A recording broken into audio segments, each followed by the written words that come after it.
Está começando mais um programa A República. Eu sou Loriel Rocha, filósofo. O tema do nosso programa de hoje será o documento oficial do Executivo Federal, Uma Ponte para o Futuro. Documento esse que foi a base do governo do Michel Temer. Governo esse que foi implantado depois de um golpe de Estado, na altura, quando houve o impeachment da Dilma Rousseff.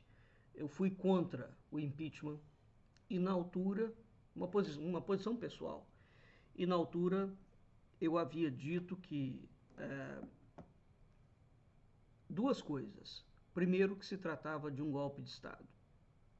Não havia elemento, materialidade jurídica para aquilo. Segundo, era preciso deixar o PT sangrar, né, até o último da sua gota de sangue. O expediente do impeachment impediu o segundo passo, né? Muito bem. A história política brasileira é uma história que ela é semelhante a um puzzle. Eu já falei disso por diversas vezes. Ela é um quebra-cabeça. Mas ela não é um quebra-cabeça desordenado. Aqui no programa A República, se vocês se derem ao trabalho de estudar os temas dos quais eu trato, vocês verão que existe um encadeamento histórico em tudo que eu sigo. Existe uma linha teórico-conceitual perfeitamente definida. Em rápidas palavras, eu vou desenhar novamente que linha é essa. Em 1822, nós temos um golpe promovido pela maçonaria brasileira, que está envolvida num cenário internacional, onde está sendo desenhado no palco internacional e nacional um novo modelo geopolítico do mundo. Isso é o primeiro ponto para a gente entender. O recurso do Império, ou do Segundo Império, tanto do primeiro quanto do segundo, ele só foi utilizado, portanto, a manutenção dos Bragança no poder, como válvula de escape. Mas, na verdade, se sabia desde aquele momento que, em um determinado momento propício, quando as elites julgassem propício, os Bragança seriam retirados do poder. Então aquilo ali foi um império, é um mandato tampão, digamos assim. E essa é a razão pela qual Dom Pedro II foi colocado para fora. Bem, depois nós temos um segundo momento, onde já tem a consolidação de uma nova geopolítica mundial, e do primeiro império em diante, nós vemos uma centralização estatal. Tá? A coroa portuguesa ela funcionava através dos regimes das câmaras republicanas, ou seja, a administração brasileira ela era completamente descentralizada.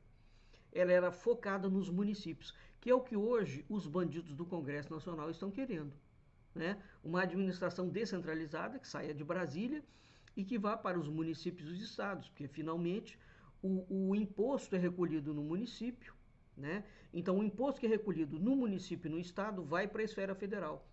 E lá em cima, na esfera federal, existe a barganha do governo federal e do Congresso, onde eles barganham com os governadores e os prefeitos. É por isso que a política brasileira é esse furdunço. Muito bem, isso foi alterado, esse desenho foi alterado em 1822. A administração pública portuguesa não funcionava dessa forma, tá claro? Então, o Império centraliza toda a administração, tá claro? Bem, e o que vai acontecendo? Os grupos, sobretudo os chamados grupos conservadores brasileiros, o grupo de direita brasileiro, preste atenção a isso, foi o grupo que foi inchando cada vez mais o Estado. Tá claro? Se a gente parar para pensar, o inchamento do Estado, portanto um Estado robusto, é uma proposta da esquerda, sempre foi. A proposta da direita é um Estado mais liberado. um Estado com iniciativa privada. No Brasil aconteceu exatamente o inverso.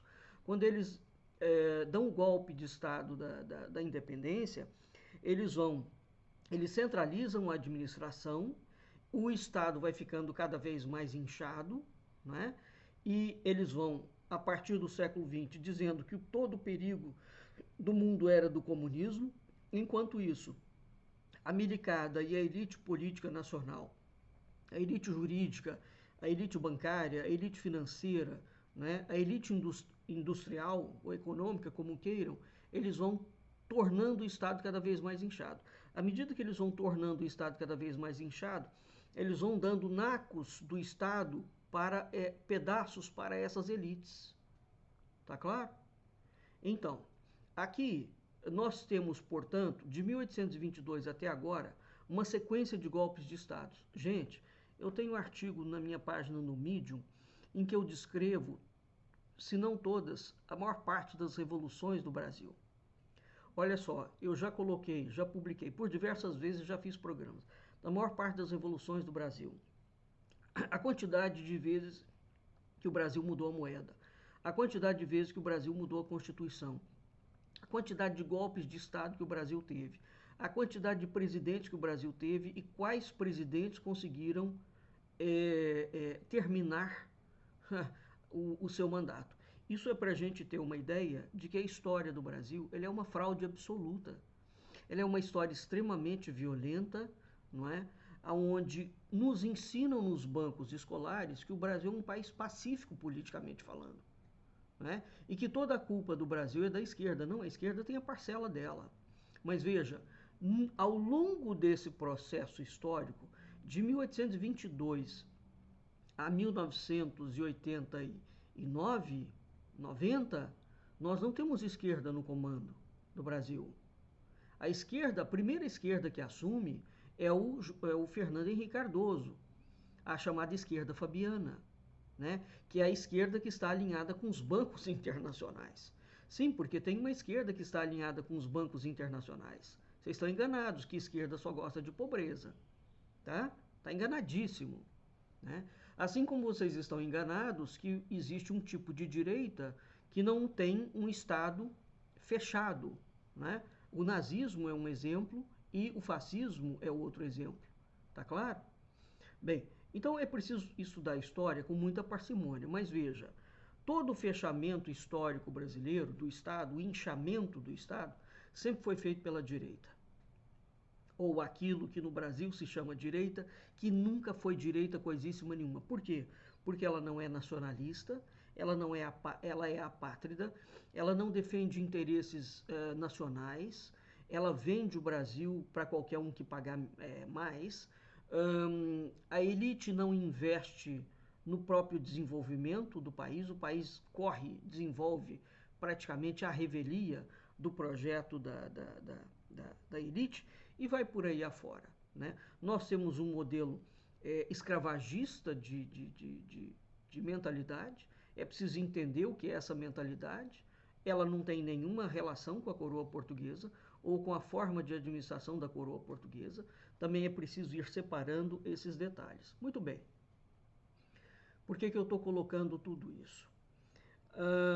O Brasil não funciona sem uma tutela militar. Desde 1822, os militares criaram, e eu também já fiz muitos vídeos explicando a razão desse projeto. Tá? A briga que aconteceu e a mudança que aconteceu na cúpula militar para eles mudarem a linha. Desde 1822, eles acham que eles são o poder moderador do Brasil. Aliás, eles externam isso.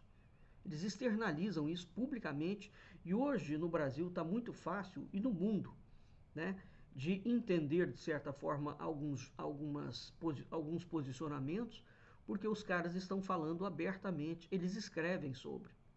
Mas como as palavras caíram em desuso, não é? A nova língua, né? Como as palavras foram esvaziadas de significados e de conteúdos simbólicos, embora o sujeito escreva aquilo, as pessoas não acreditam que ele vai fazer.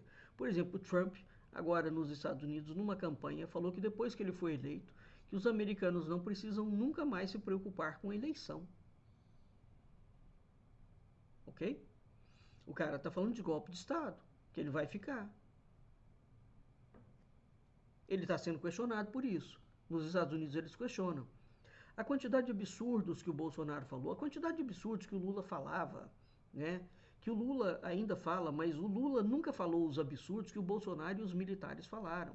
Então é preciso, pelo amor de Deus, separar essa coisa de direita e de esquerda. Né? Vamos parar com essa doença e entender quais são as ideias que estão sendo discutidas. Ora, por que eu quero falar de uma ponte para o futuro? Uma ponte para o futuro é o projeto que está, portanto, conectado. Então vamos lembrar. A Americada assumiu, deu outro golpe em 64. Foi a primeira vez que eles de fato entraram, né, e mostraram que era um governo de ocupação. Ficaram ali 20 anos.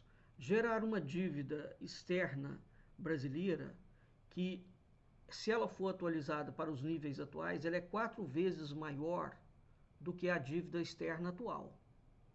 Isso é herança do período militar. Eles endividaram o Brasil junto a 800 bancos internacionais. E eles só entregaram o poder porque aquela lambança, o chamado milagre econômico do período militar, não tem milagre econômico nenhum. Aquilo é tudo dinheiro emprestado. Não era economia funcionando. Nunca foi. Tá? É dinheiro emprestado. Lá fora. Né? Vamos entender que foram os militares que criaram o Banco Central. É um projeto da época militar. Tá certo? Já para fazer um controle da moeda. O controle da moeda é do Estado. Quando os Estados Unidos, quando foi criado o Fed, o Federal Reserve nos Estados Unidos, isso foi um problema terrível nos Estados Unidos. Foi um embate. As elites mataram vários presidentes americanos. É preciso entender a história do Fed, do Banco Central Americano, para entender o problema que foi aquilo. Tá? Eles mataram vários presidentes americanos, inclusive o Lincoln, porque eles queriam implantar, a elite queria o controle da moeda. Eles conseguiram, depois de matar vários presidentes. E hoje o Banco Central Americano, que não é do governo, é privado, muito bem, controla a moeda americana. No Brasil foram os militares que fizeram isso. Só que eles não tiveram, porque eles sempre foram covardes, né? Não havia possibilidade de entregar naquela altura o controle total da moeda para a iniciativa privada. Coisa que o miliciano, né, começou a fazer. E quem colocou o projeto do Banco Central em voga foi o Michel Temer.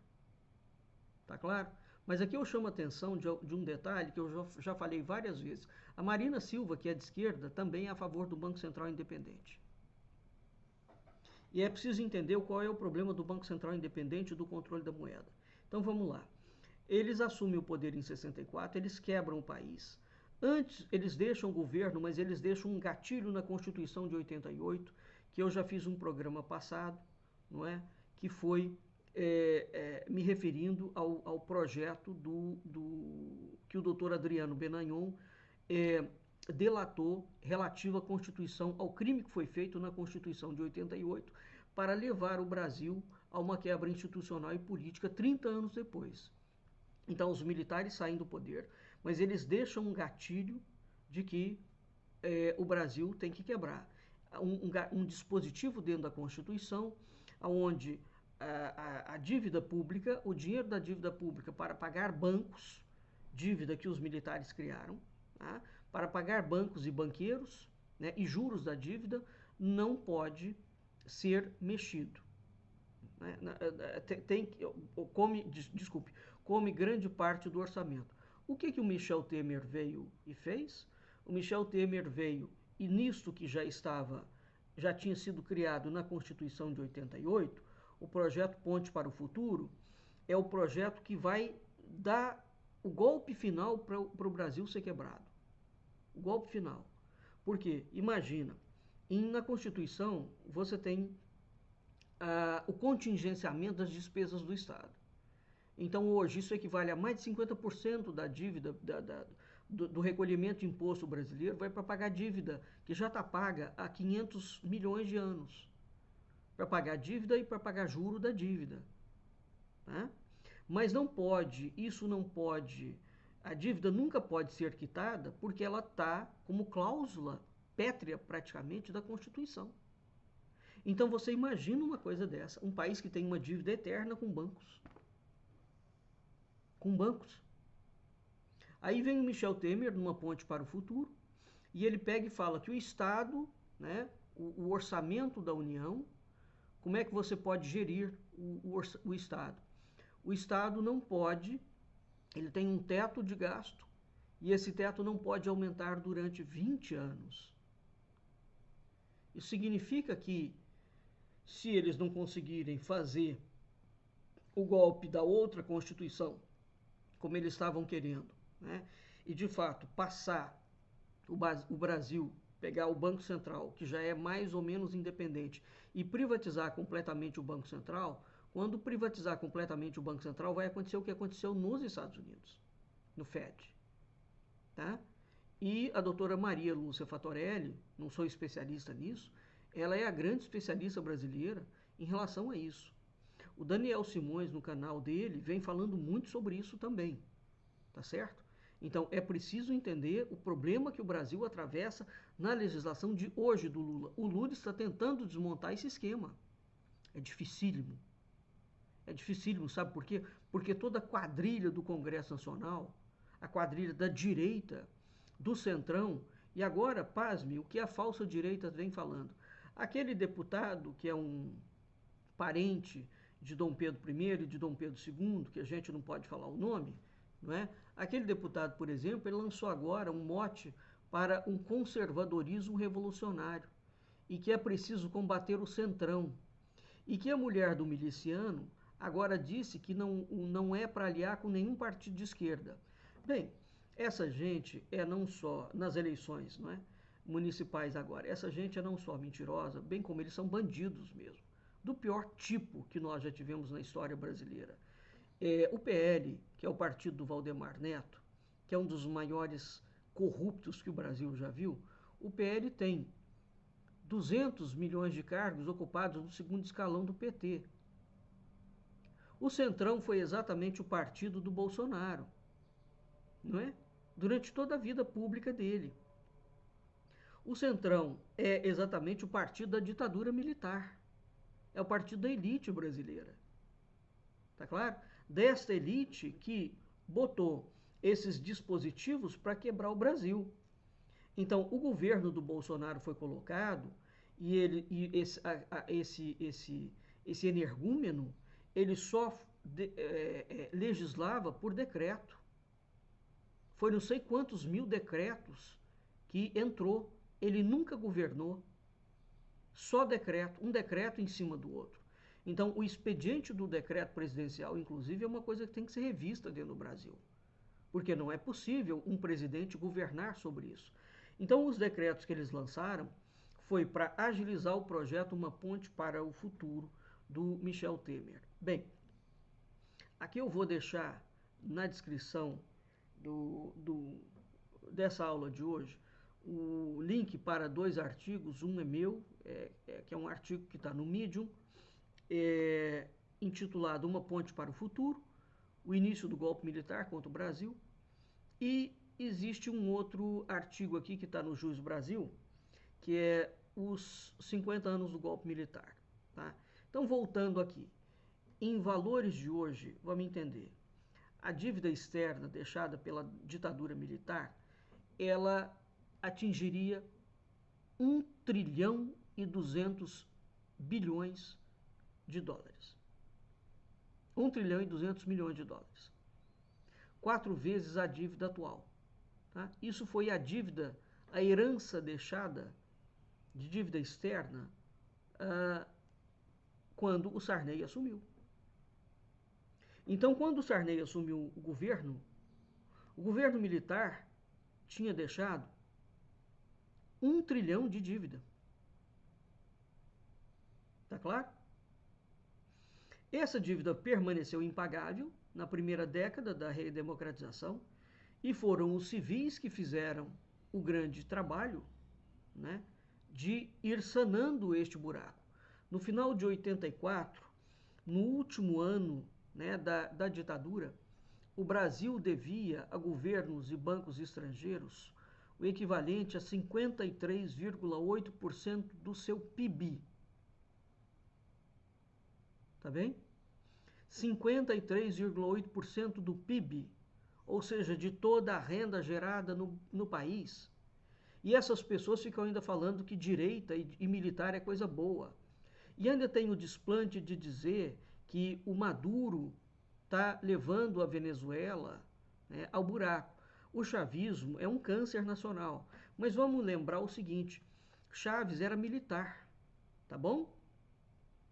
O Maduro é sustentado por uma estrutura militar. A Dilma Rousseff outro dia falou sobre isso. E outro dia não, uns anos, ela falou sobre isso, né? Que o chavismo é sustentado pelos militares. Então, quer dizer, a ditadura militar de direita vale e a ditadura militar de esquerda não vale? Então, não pensa no governo da Venezuela só como na figura do Maduro, não. O governo da Venezuela é uma ditadura militar de esquerda. A ditadura militar de direita brasileira deixou, repito, o equivalente a 53,8% de dívida no PIB. Tá? Então, em proporções de hoje, seria como se o Brasil devesse, portanto, 1 trilhão e 200 bilhões. O quádruplo da dívida externa atual. Tá claro? E é interessante porque quando essa bomba relógio explode na mão dos civis, os militares canalhas falam que são os civis que fizeram a dívida, não foram eles que deixaram. Então essa situação dramática, em que você tem 2/3 do endividamento externo de responsabilidade do governo federal, principalmente dos estados e municípios. Hoje, qual é a dívida externa brasileira? Ela está na faixa dos 120 bilhões.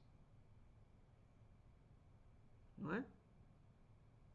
Agora, tem reservas em dólar.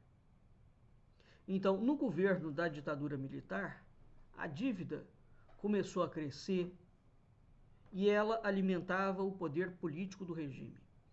Evidentemente que aqui entra o grande acordo que vai haver entre o governo da milicada, os bancos nacionais e os bancos externos. Então, caso você não saiba, diariamente na Bolsa de Valores, toda criatura que mexe com Bolsa de Valores sabe disso. O grande elemento de negociação dentro da Bolsa de Valores do Brasil são os juros da dívida brasileira.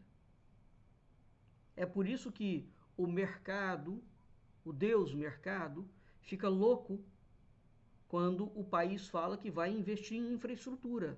Eles não querem que o país invista nada, eles querem que o país continue sangrando, mas pagando regiamente, porque eles acham que o país vai tirar o dinheiro da dívida. Não tem como tirar, tá? Amarrado dentro da Constituição, o pagamento, tá? E mesmo assim, esses monstros querem continuar vendo o Brasil ladeira abaixo, com o apoio da elite política brasileira, da elite jurídica, da elite empresarial, né? Da elite militar. Vamos entender o Brasil. Nós precisamos de entender o Brasil para parar de adorar político. Pare de adorar político. Aprenda a entender a ideia que ele defende. Porque é a ideia que vai fazer diferença na sua vida. Não é o partido político, porque político mente, caramba. Eles mentem dia sim, outro também. Todos eles. Agora, existe uma agenda política. É preciso prestar atenção na agenda política que vai ser implantada. E não no político. Não é? Porque também a política é a arte do diálogo, do consenso. Você não pode fazer uma política na base da divisão, como esses loucos da direita Olavo militar bolsonarista falam. Não vamos dialogar com ninguém. Uai, não vai dialogar com ninguém e vai governar como? Então não existe essa coisa de você não conversar. Tá? Isso é outra mentira que essa gente vem pregando. É a mesma mentira do Trump. Né? Ué, se você não governa com ninguém, você sempre tem que ter uma oposição. Porque se você não dialogar com a oposição, então nós estamos de fato falando de uma ditadura. Claramente.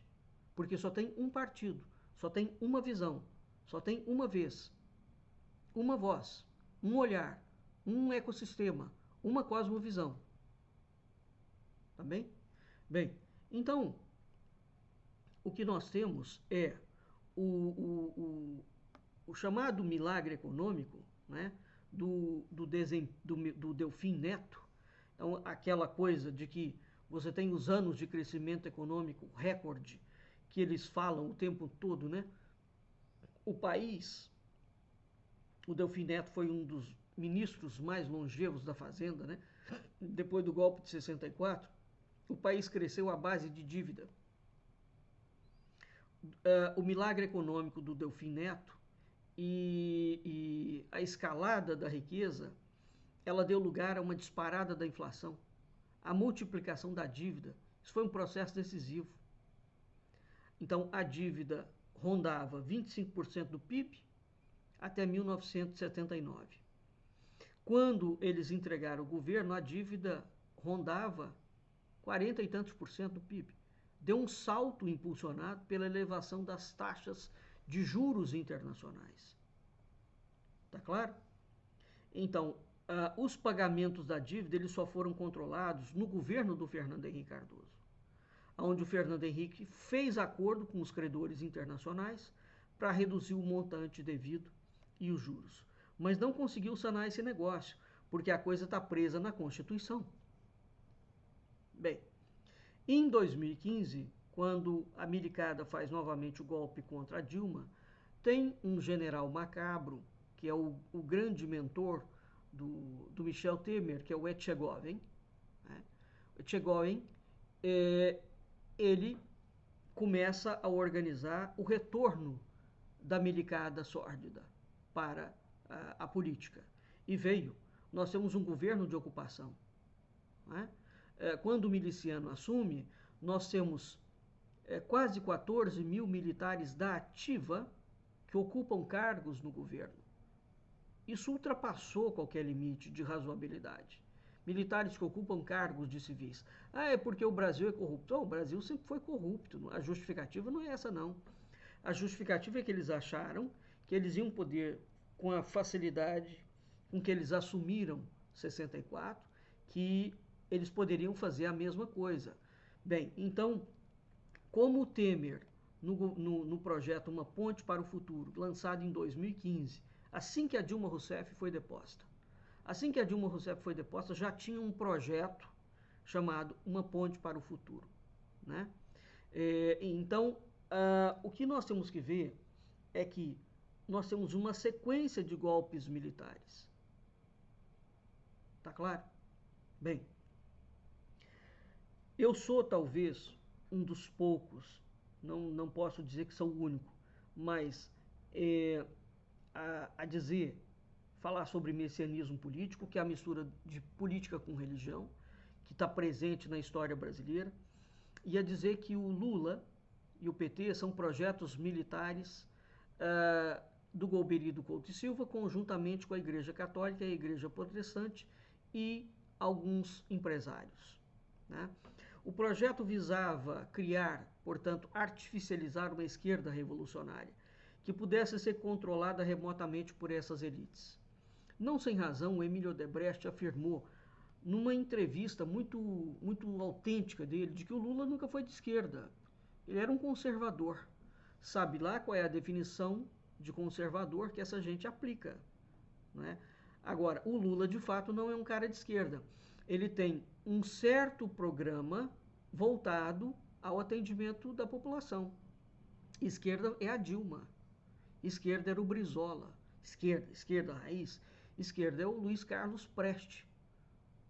Né?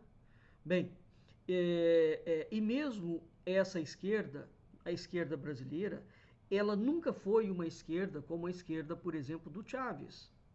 Ela nunca foi uma esquerda como a esquerda stalinista. Ela nunca foi uma esquerda como a esquerda de Mao. Ela nunca foi uma esquerda como a esquerda cubana. Então, é preciso entender as diferenças. É uma esquerda? É. Agora, os grandes roubos brasileiros, a estrutura brasileira, né, nefasta, A grande rede sempre ficou na mão desta coisa que é a mistura da direita com militares, com maçonarias, com bancos e com vai por aí afora. Né? Bem, agora, voltando aqui uma ponte para o futuro. Descobriu-se recentemente que o presidente da Fiesp, o Paulo Scaff, ele redigiu um documento.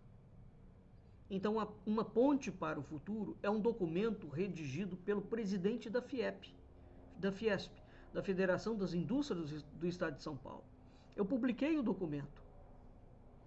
Esse artigo meu no Medium, Uma Ponte para o Futuro, o Início do Golpe Militar, é um artigo de 2019-2020.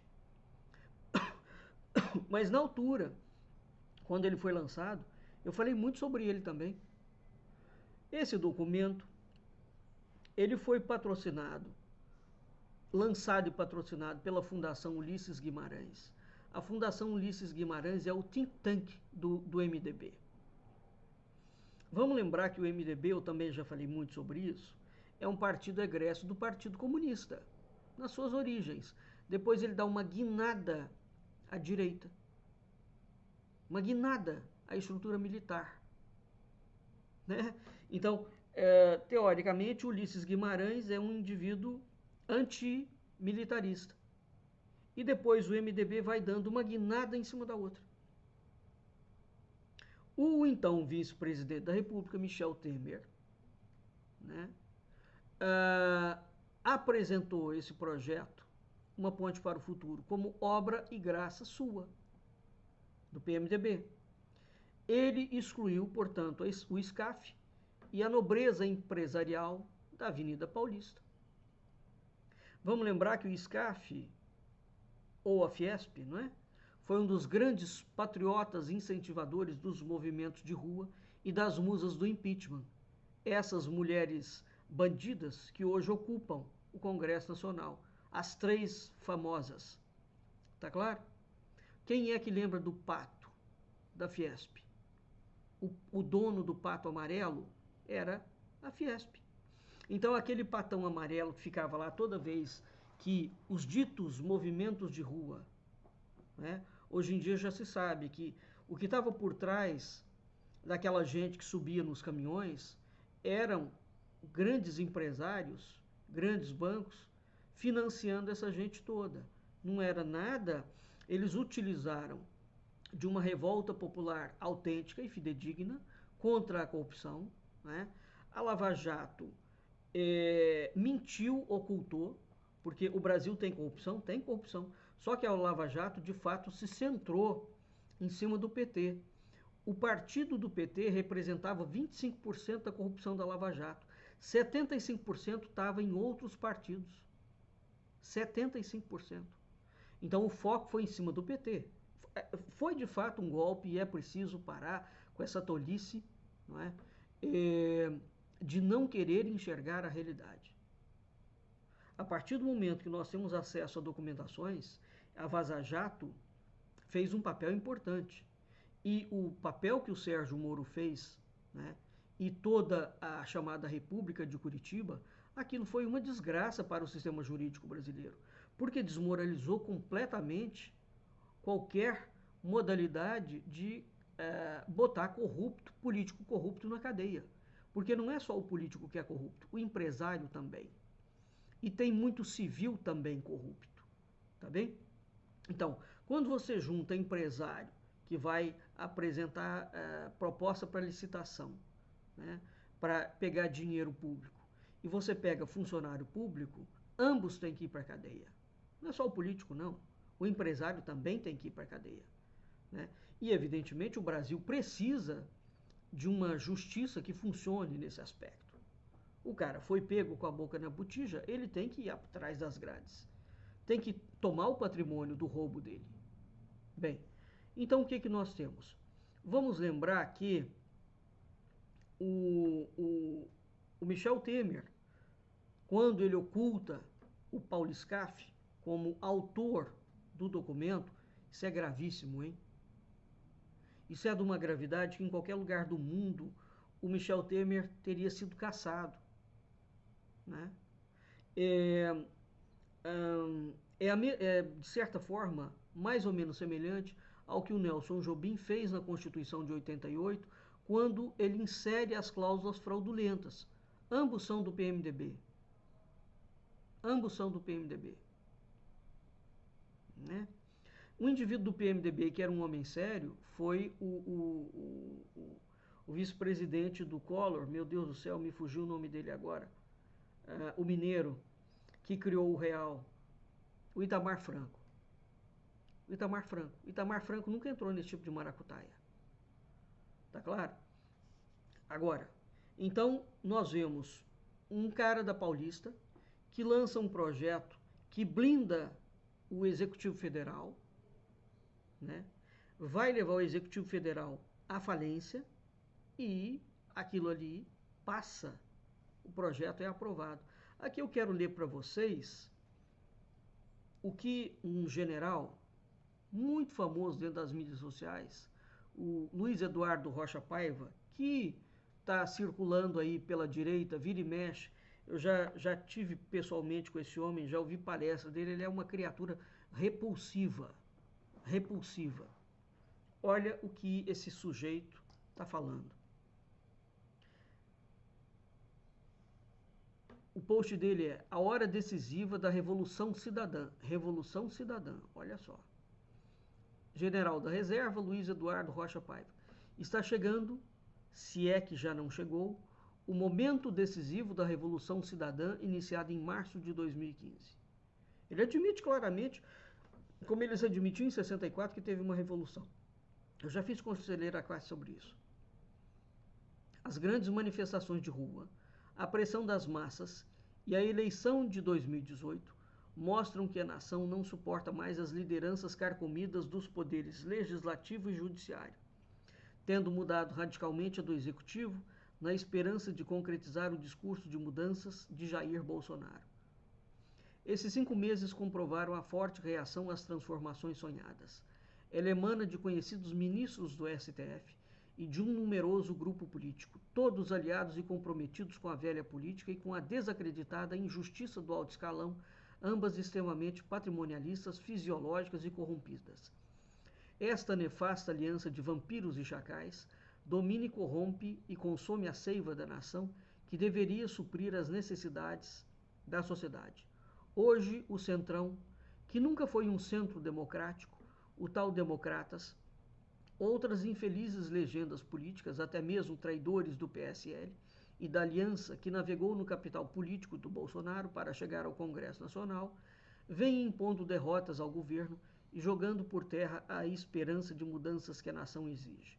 O STF não fica atrás, mas instâncias inferiores em Porto Alegre, Curitiba e no Rio de Janeiro têm demonstrado que por aí o caminho não será tão fácil. Não adianta renovar a representação política se os novos não tiverem coragem de enfrentar as antigas lideranças do tipo Renan e Rodrigo Maia ou se elevarem a esse nível seus pupilos como, por exemplo, Alcolumbre. E vai por aí afora. É longo, tá? Mas veja, eu fico impressionado com o grau de cinismo desses militares do Partido Militar. Tá? Primeiro que o cara fala claramente num golpe. Né? E o golpe existiu. Lideranças carcomidas dos poderes legislativo e judiciário. O exército não é um antro de corrupção? Nunca foi? Grande parte do problema brasileiro não se deve à corrupção do exército ao longo de toda a história política nacional. Né? Jair Bolsonaro é um corrupto quanto mais. Quanto mais. O sujeito nunca trabalhou na vida. O patrimônio que ele tem não condiz com a renda dele. Ninguém compra casa com dinheiro cash. É só fazer uma contabilidade básica, que já teve gente que fez. Não é? Você não tem como ter o patrimônio que o sujeito tem, ele e os filhos, na legalidade. Ora, o Supremo Tribunal Federal, eu fui talvez um dos primeiros a alertar para a juristocracia do STF. O STF, independentemente de quem está no poder, ele atende o cara que está no poder. Então você veja, a lei muda? Não, mas como é que o ministro pode interpretar? Como é que eles mandam prender o Lula e depois falam, não, não tinha elemento para prender o Lula? Isso sempre foi uma forma, uma manobra do judiciário brasileiro, desde a independência brasileira, do judiciário manter o controle da elite política. Porque ele te prende e ele te solta. Ele te prende e ele te solta. Tá claro? Então, quando ele prende e solta, ele está servindo a quem? Essa é a pergunta. Porque, de fato, se o Lula foi preso sem provas, e parece que foi, não é? Hoje sabe-se que foi. Como é que o STF aceita aquilo ali? E como é que ele depois fala? Não, mas não tinha prova. Então, veja, isso é um mecanismo. É preciso entender o mecanismo de atuação e de barganha do judiciário com a classe política brasileira. Eles mandaram prender o Eduardo Cunha, que é um corrupto, hein? Na altura eu falei, não pode. O STF não tem jurisdição para fazer isso. Aí eles mandaram prender o Renan Calheiros. Quando chegaram lá para prender o Renan falou, comigo não. Ninguém vai me prender, não. O STF não tem autoridade para fazer isso, independentemente do cara ser corrupto. E não prendeu. Tá claro? Mas o presidente da Câmara eles prenderam. Então, o Centrão é o grande partido da ditadura militar. O Centrão sempre foi o partido da direita que se diz democrática, não é? Então, assim, os militares, eles fazem conluio com qualquer partido que esteja no poder. Gente, vamos levar a sério a ideia do Golbery ser um dos grandes atores, dos militares serem um dos grandes atores da criação do PT. Raciocina. Né? Eles jogam em todas as frentes. Tá claro? A criação do maior esquema de corrupção, né? Todo mundo fala do mensalão. O maior esquema de corrupção foi o esquema criado pelos militares do Bolsonaro e pelo Centrão do Arthur Lira, que foi exatamente o segredo das emendas parlamentares, aonde o legislativo, o executivo federal hoje lida com muita dificuldade porque o Brasil está funcionando como se fosse num semi-parlamentarismo. Então, a rubrica do dinheiro público, em grande medida, está na mão do Centrão. Ele não está na mão do Executivo. Veja, a gente não vota em deputado e em senador para meter a mão no imposto que o povo paga. Isso não é atribuição. Ou seja, administrar não é atribuição do legislativo. O crime, os vários crimes que foram feitos contra a nação do período do Temer, né, durante o Bolsonaro, foi uma coisa tremenda. Tá? Então, o governo hoje do Lula, gostando você ou não do Lula, né, está tentando desmontar o que esses malucos, que esses criminosos fizeram. Agora, esse desmonte, ele tem que ser feito com profundidade durante mais de um governo. Nenhum governo de direita que entrar, preste atenção, no cenário hoje do Brasil, em que você tem uma direita que, na época dos militares, botou cláusulas dentro da Constituição brasileira para quebrar o Brasil em 30 anos, para entregar o Brasil para o cenário internacional. Você tem uma outra direita em 2005 que fez um projeto Ponte para o Futuro, também de terminar de quebrar o Brasil, porque o Brasil ainda tem um fôlego, a partir do momento que ele não pode remanejar mais as verbas do Executivo Federal, estadual e municipal, ele vai à bancarrota definitivamente. Indo à bancarrota, eles têm o argumento de falar, tá vendo? Tem que ter Estado mínimo. Mas eu também já fiz programa sobre Estado mínimo. O que significa Estado mínimo? Tá bem? Então, não adianta, não é, representação política de direita ou de esquerda se você não sabe o que o cara está propondo como o projeto político dele. Por exemplo, o Trump agora, eu ainda vou fazer um programa sobre isso, o Trump tem um projeto que é a coisa mais louca que eu já vi, só que nos Estados Unidos eles comentam, a mídia comenta, né? Chamado Projeto 2025. Vocês já leram aquilo ali? É verdadeiramente está escrito com todas as letras que os Estados Unidos passa a ser uma autocracia. Autocracia é um nome moderno para ditadura. Uma ditadura de direita, e o Trump torna-se o czar de todas as Rússias. Tá bem? Então, uma leitura atenta, né? A Dilma foi tirada, né, do poder exatamente porque ela se propôs, voltando ao projeto, ela se propôs a implementar o projeto Uma Ponte para o Futuro.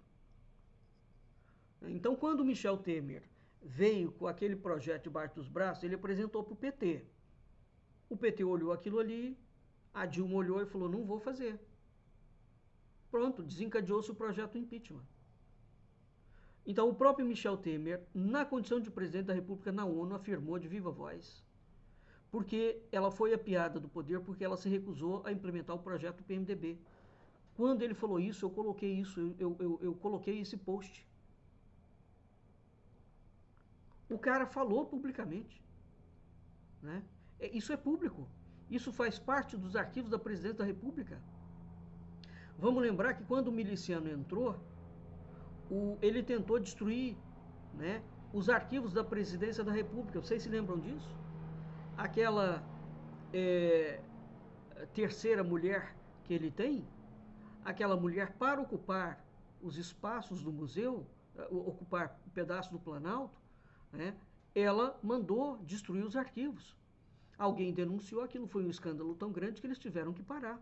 Mas eles sumiram com uma série de documentos. Mandou botar fogo, né? Então, aquele bandido, sob o pretexto de montar uma sala para aquela desocupada, mulher dele, né? Eles mandaram destruir os arquivos da Presidência da República. Destruir. Não mandou mudar de lugar, mandou destruir. Bem, então aqui nós temos o Michel Temer na ONU falando que a Dilma foi tirada porque ela não aprovou o projeto que foi apresentado como sendo do PMDB, né, do think tank da Fundação Ulisses Guimarães. Todo partido político, eu já fiz programa sobre isso também, tem um think tank, tá?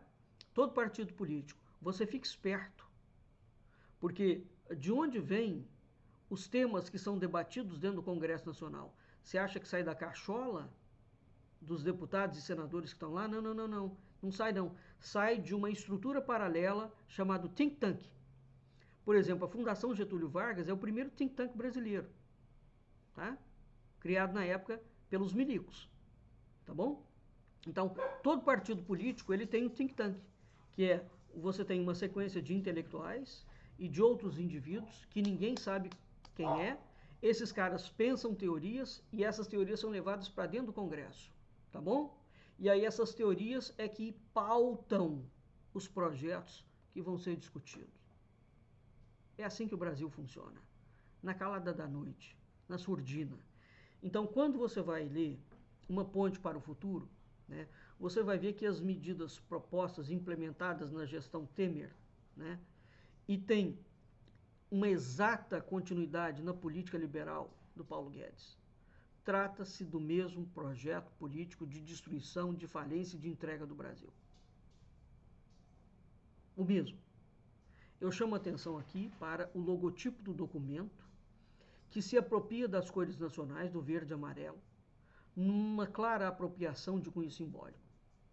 Cores essas que a militância da direita conservadora, a falsa direita, militar olavo bolsonarista, se apropriou como sendo sua, exclusiva, dizendo que eles são os donos verdadeiros do Brasil, os verdadeiros brasileiros, e o resto é inimigo comunista. o Pato Amarelo da Fiesp já sinalizava nesse sentido, né?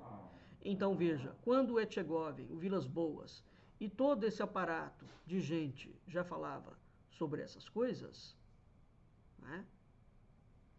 Muito bem, consolidou-se o projeto. O ministro do GSI, aquele safado, canalha, do Heleno, ele tinha um parlamentar oculto, um alter ego dele, chamado Major Vitor Hugo, do PSL. E eles trabalhavam a toda em dobradinha dentro da Câmara, na maior surdina possível, para aprovar a consolidação do novo modelo de Estado do Brasil. Eu também denunciei esse negócio e mostrei o site onde tinha feito, estavam listados os 70 PLs, projeto de lei em tramitação para transformar o Brasil num Estado político, num Estado policial militar, dirigido pelos militares e por uma elite banqueira de direita. Tá claro? Esse crime foi sistematicamente denunciado pelo canal do Duplo Expresso, do antropólogo Piero Leiner, né? Especialista em área militar. Então, a quebra e a entrega do Brasil, ela foi denunciada com uma documentação fartíssima pelo Dr. Adriano Benagnon, pela doutora Maria Lúcia Fatorelli, né?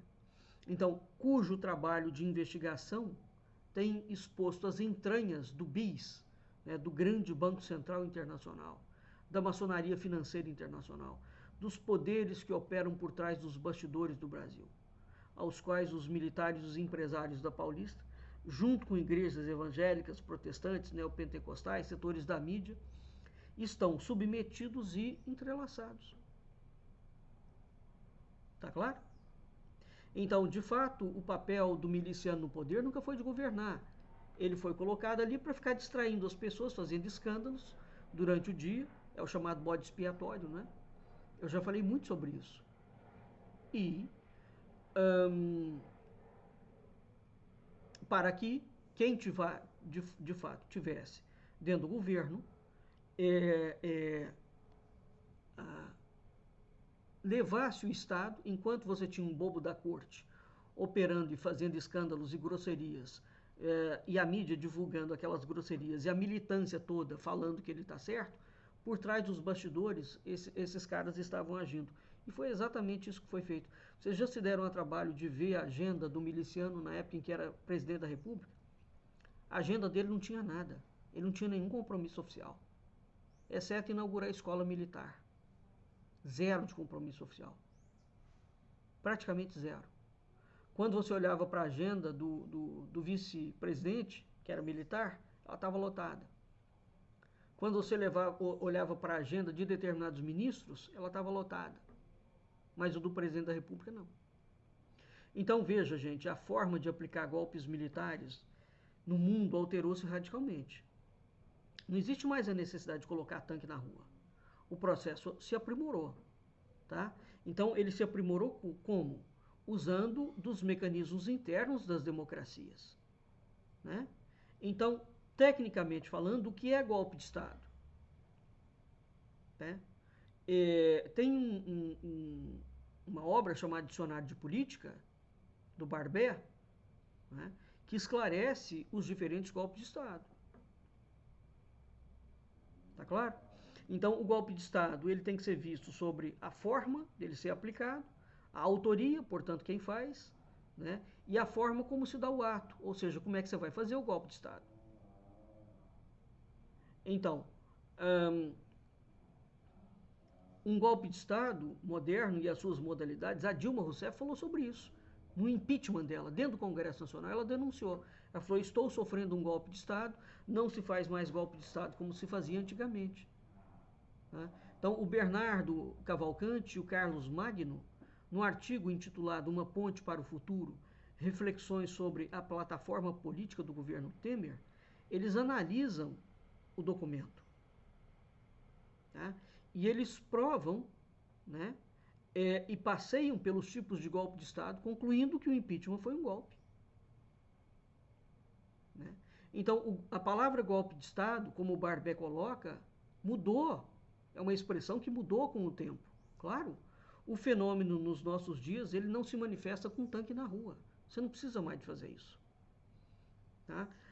As diferenças vão desde a mudança dos atores, quem faz, política, etc., até o ato. Então, o golpe de Estado é um ato efetuado por órgãos do Estado, teoricamente. Né? Então, a forma como nós tínhamos a concepção de Estado no século XVIII, XIX, XX como um todo, a forma de golpes de Estado do século XVIII, XIX, XX como um todo e XXI, não tem nada a ver.